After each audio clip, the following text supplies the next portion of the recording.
Did you notice I didn't even stay to the end of your last test? I was confident you In could our first finish. implementation, You know gestures where were I was? automatically selected I was based on the outside player's watching some context. deer frolic. For example, blue might do a special You didn't gesture when care standing about on a the floor outside, button. do you? Players became bored of seeing these gestures so quickly that they stopped using them before discovering any of the special context. Because of this, we decided to give players control of gestures as a way to express themselves, but when shown the full set from the start, they were overwhelmed by all the choices. By awarding gestures as the game progresses, we allow players to familiarize themselves with each gesture in turn. Leaving visible empty slots in the gesture wheel lets players anticipate that they'll be rewarded with cool new gestures as they progress.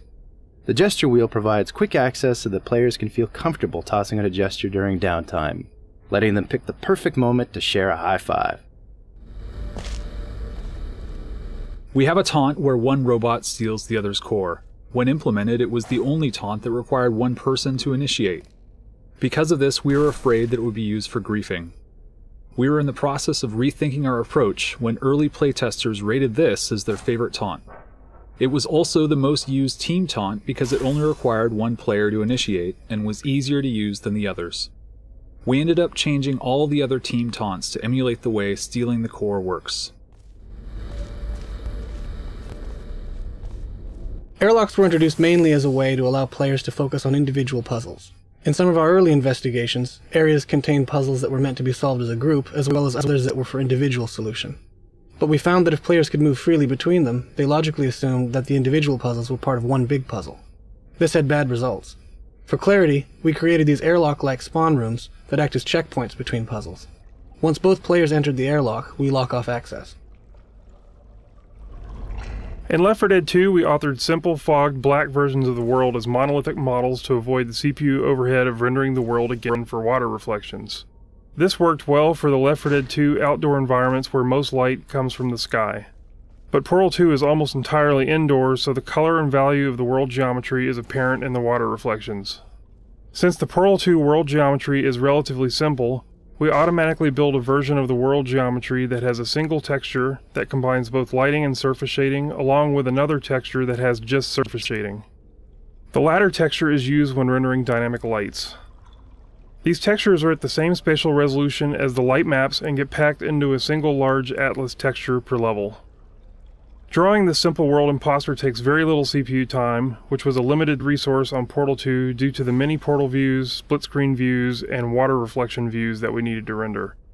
We initially planned on using the world imposters only for water reflection rendering, but we ended up using it to improve the performance in split-screen mode, where it is used for rendering distant portals and portals that are 2 levels deep. We also used the world imposters to render water in full-screen co-op mode to give us some performance overhead, since the co-op mode has more portal views to render than single-player mode. Normally in games when players die, they see this as a big failure. But in Portal, death is a normal part of the puzzle-solving experience. In co-op, death not only happens more frequently, but it can happen at the hands of your partner, purely accidentally, of course. We felt it was important to not only make death no big deal, but to make it fun. Early on, we tried some elaborate death animations, such as showing your robot slowly getting crushed under a giant crusher. These were awesome to watch, but they quickly became repetitive. Also, after a very short while, players grew afraid to take risks. The fear of having to wait a long time before trying again prevented them from simply playing and experimenting in a spirit of fun. We had to find the right balance where death was quick enough to be a non-penalty and elaborate enough to be visceral and satisfying, a fun payoff for creative play.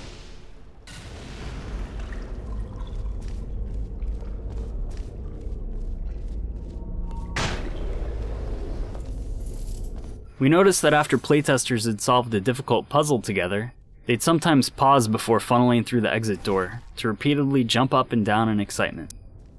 We realized that these meeting places would be the perfect time to allow players to high-five each other and celebrate their victory in style. Our first interface attempt had one player initiate a high-five by holding their hand up and waiting. The other player could join in by selecting the same gesture. If they were standing in the correct positions relative to each other, they'd pull off a high-five. But learning the correct place to stand was too difficult, so we decided to automatically move the bots into the correct position for the high-five. Sometimes, however, the player who wanted to high-five would be left hanging as the other player ran ahead without accepting. Increasing the time that the initiator waited with his hand up gave the other player time to return and accept. But being frozen into place for more than a few seconds was too frustrating. So finally, we made players auto-accept the team gestures. Now when the mood strikes either player, the game always ensures a successful celebration. Early on, we realized that trying to tell your partner where to go, where to look, or where to place a portal was going to be really hard. Even with voice chat, saying "over there" doesn't give enough information to your partner within the 3D space. Players kept wanting to get up and point directly at their partner's screen. We developed the ping tool to address this problem. Because the ping tool was so important, we decided to train players in its use before we did anything else. We held back on the vast majority of player actions and let the players focus entirely on the ping tool. This is why the co-op bots start separated in a tube, without even the ability to walk or shoot a portal. Something that really surprised us was how often playtesters stated that they loved the basic experience of handing off a cube to their partner. Players didn't expect such a fundamental physical interaction to just work in a game. Before trying it for the first time, they would discuss their plan as if it were some unique or special new game mechanic. When it just worked, they were overjoyed. Several puzzles in the game require the players to take on distinct, intertwined roles. We called these asymmetric chambers trust puzzles, because one player is often placing their life in the hands of the other. When one player accidentally kills the other, it almost always ends in laughter. So much laughter that we sometimes had to question if it really was a legitimate accident. These puzzles also require players to stay in constant communication, which naturally leads to some great moments of cooperative bonding. While some teams found these stressful, for many partners, these puzzles were their favorite type. But everyone agreed that they added much-needed variety and a nice change of pace. And by swapping roles, each player can get an entirely different experience within the exact same puzzle. Most players don't realize that the ping tool is context sensitive. When they're playing voice enabled, players usually rely on the look portion of the ping tool. Without voice, icons such as press the button or stand here become much more important.